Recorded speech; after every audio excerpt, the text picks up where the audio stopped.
नमस्कार, स्वागत है आपका वी टाइम न्यूज पर और आपके साथ मैं हूं पहली चौहान। बढ़ते हैं खबरों की ओर।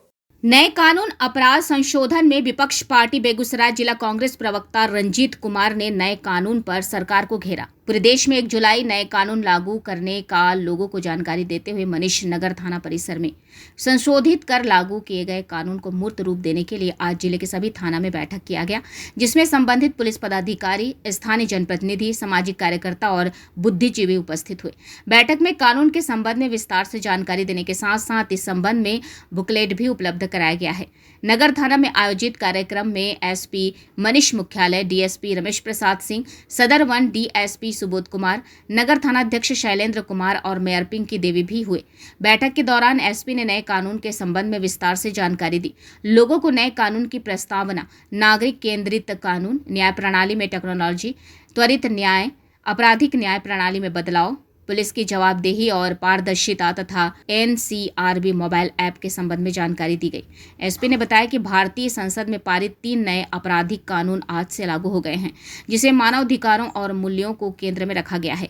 नए कानून में अब भारतीय दंड संहिता 1860 की जगह भारतीय न्याय संहिता 2023, दंड प्रक्रिया संहिता 1973 की जगह भारतीय नागरिक सुरक्षा संहिता 2023 और भारतीय साक्ष्य अधिनियम 1872 की जगह भारतीय साक्ष्य अधिनियम 2023 लागू हो गया है। इस कानून में दंड की जगह न्याय देने पर बल दिया गया है। बीएनएसएस एवं इंडियन एविडेंस जो है, भारतीय साक्ष्य अधिनियम, भारतीय सुरक्षा संहिता, नागरिक सुरक्षा संहिता, भारतीय न्याय संहिता, ये आज के दिन से लागू हो रहे हैं। इसमें व्यापक बदलाव हुआ है। जो पुराने एक्ट चल रहे थे उसके बारे में जनता को जागरूक कराने के लिए कार्यप्रणाली में अंतर आएगा। सभी स्टेक होल्डर्स के में विक्टिम आधारित है, न्याय आधारित है। इसमें कानूनों में तब्दीली की गई है।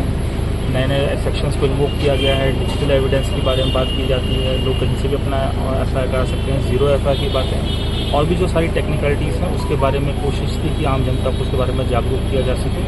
उसके संबंध में प्रोग्राम किया गया था। इस संबंध में हम लोग की ट्रेनिंग, पुलिस विभाग की ट्रेनिंग भी चल रही है। हम लोग अपनी शक्तियों का वर्धन कर रहे हैं इसमें, और आज से हम लोग नए आपराधिक कानून जो लागू हैं उसके अंतर्गत काम कर रहे हैं। तो मतलब जो निर्दोष है उनको बारीकी से सुना जाए।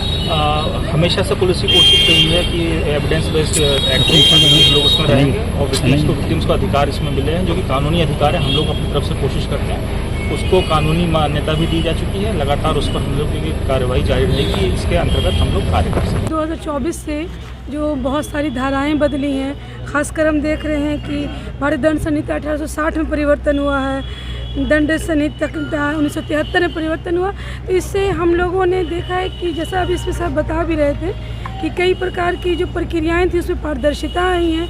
लोगों को न्याय मिलने में आसानी होगी, कम समय में न्याय मिल सकेगा और कहीं से भी रहकर हम अपनी एफआईआर दर्ज कर सकते, तो कहीं ना कहीं लोगों को सहूलियत मिलेगी।